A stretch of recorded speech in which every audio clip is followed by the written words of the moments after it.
former Iowa State wide receiver Akeem Butler. Hey!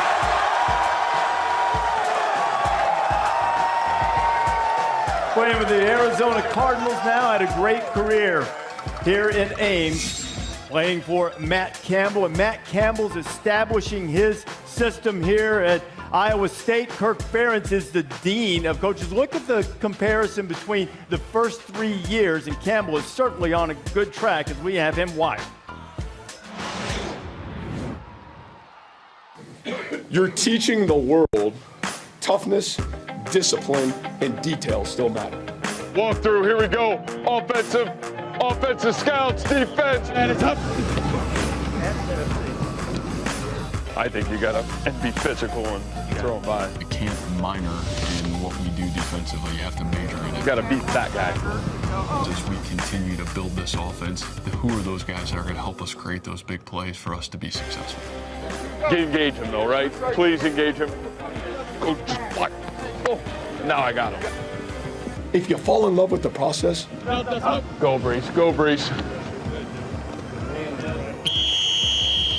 eventually the process will love you back. I love that. Eventually the process will love you back. Well, 4 years in the making, back-to-back 8-man here at Iowa State. And Coach, let's talk about that process, because when you took over, that's what you told your players, that they're going to have to trust in it. What would you say are the changes that have been made to allow you to have these back-to-back winning seasons? You know, I think the biggest thing here is that we had to believe. And, you know, I think it took year one to understand how to believe that we can win here.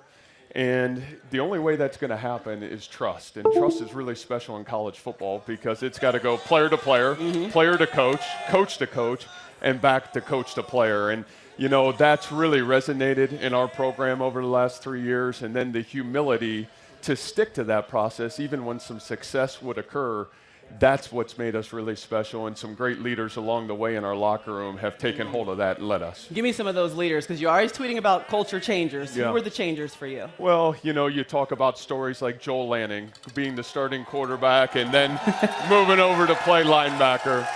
You talk about a guy like Kyle Kemp, who, you know, walks on our program and all of a sudden goes to Norman and has to start a game and gives us a chance to go win a football game in Norman, Oklahoma. And, you know, now you talk about guys like Brock Purdy and Ray Lima in our locker room, and guys that, you know, not only are they good football players, but it's who they are that make what we do really special. Okay, something else that makes what you do really special is obviously the group of people that are behind us, Coach. How would you describe being in Ames? It didn't matter if you guys were coming off a losing season or a winning season. They've been behind you. How would you describe the support you have here? I mean, honestly, it's the only reason we've had the ability to build this program. It's the loyalty and faithfulness of these great people, our great fan base, that's literally given us a chance to show young people, why do you want to come to Iowa State? Why do you want to be a Cyclone? And why do you want to play in these environments? Because the loyalty and faithfulness of these people have been unbelievable. Well, I know one of the reasons why players want to come here is because they want to play in games against Iowa. So describe what this week of preparation is like. And I know no one likes to say it's different than any other week, but Coach, this is a Super Bowl in Iowa. So how would you describe it? You know, I think it's really unique in being a part of this rivalry now going 3 years. I think what's different here is you play this game early. It's a game where both teams are in different conferences, but yet it's a state that's got such a great passion. And there's a passion in both fan bases, both alumni, both universities. And so at the end of it, yes, every big game, you know, there's just a little bit extra, but at the end of it, it's the team that's got the ability, discipline, and detail that's going to allow you to have success. So I think that's been our biggest thing, is taking the noise, blocking that noise out, and staying focused on the details that it'll take to win the football game. All right, Coach, I want you to make these fans make some noise. Tell them what you need from them here tonight. Go ahead, the floor is yours, whatever you need to say. Well, we appreciate the best fans in college athletics. Thanks so much, and go Cyclones. Thanks, guys. Coach Campbell, you got a lot of support out there, bud. Thank you. All right, Maria, you know, Matt Campbell started his playing career at Pittsburgh before transferring to Mount Union, and the Panthers will be in Beaver Stadium in State College, side of the 100th, and maybe the last meeting between Pitt and Penn State. Don't say that. It's coming up on ABC and the ESPN app, but there are no more games scheduled the rest of the century. They put the rivalry on hiatus before. They didn't play for 15 years at the start of this century, but why? Well, you know, it's sort of like this. You know how when a guy really wants to ask a woman for a date and he does, and she goes, yeah, that sounds great. Let me check my calendar and I'll call you. And then she walks away without your number? That's how Penn State feels about scheduling more dates with Pittsburgh, but they really shouldn't. Take this into consideration. A backup safety named John Patrician transferred to Pitt from Penn State, and that set off disdain, acrimony, accusations, and it was glorious. Obviously, we had to change all of our signals, especially on defense and on offense as well, but especially on defense because he knows all of our signals. They changed your signals? Yeah. They did? You said that on Tuesday. That's what I heard. Let's just talk about that for 1 second, just so I can get this off my chest. First of all, like defensively, you can't steal an offensive signals because we have no time. We're busy getting our own signals. I hope our guys can get our signals. Defensively, your hands are tied. You can't steal signals. Okay, that's me. Maybe I'm just a dumb defensive coach. Maybe we're just all not very good coaches and we haven't been thieves, I guess. But usually the people that are paranoid are the people stealing them, I guess. I don't care what game they cancel. Play this game in a year, please. Find somebody who can just get under each other's skin that easily. They got to play. But the signal thing, who's right here, Franklin or Narduzzi? We got to address that. Everybody steals signals. If we didn't steal signals as a defense, why does the offense have all those cardboard cutouts and 4 guys throwing in signs? That's the goal. And guess what? It's your responsibility as an offense to make sure that you don't get your sign stolen. But that's going to happen. I'll never forget 0-2, we played Tennessee in Knoxville. We had every sign they had.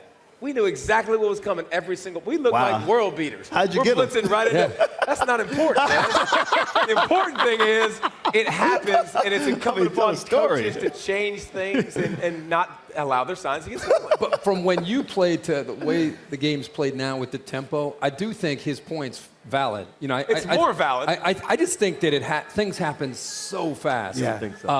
I think there is a game. It's a game within the game between coordinators at times. When you talk and prep for a game, they'll say, well, he likes to wait to the very last second to get his call in. Yeah. So I think there is something, but I don't know the days of like actually studying and understanding what they're going to do. But I enjoy this heat. I think it's great. I think it's fantastic. Awesome. I love it. That's why they need to keep playing the game. Yeah. But, of course, everyone tries to steal signals. That's why most signal callers are calling plays like this on offense now, so you can't read their lips. Yeah. I just still want to know what David and them did to get on those signals. Dude, go ahead, Then shame on the team that steals the signals. Okay. Double shame on the team that allows it. Amen. Amen, brother. And let me tell you, Pitt can have all Penn State signals they want today. They're still going to lose by 10. Wow. They can have, Wait, just 10? 10. I'd say 18. 10. Okay, give a quick pick. I just want to see the handshake at the 50 pregame, if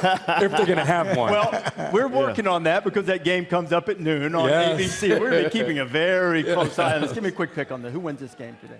I'm going Penn State. Big? Yeah. I like this. Is a game we see. Big. I want to see Clifford. This is bigger than just Pitt and Penn State. We want to see if Penn State's for real. Clifford needs to play well. Yeah. Penn State by 10. 10? I think more than that. I think about 20 plus. Yeah. Oh, yes. Yeah. Beat down. Will it be like beating Akron? Too soon. James Franklin compared the victory against Pittsburgh to beating Akron. That's why rivalries are fun, isn't it? Yes, it is. Extra Yard for Teachers Week, annual celebration led by the College Football Playoff Foundation, honors great teachers across the country. You can learn more about Extra Yard for Teachers. Follow at CFP Extra Yard or search the hashtag Extra Yard Week. Glad to be joined by all of those teachers here on a beautiful morning in Ames.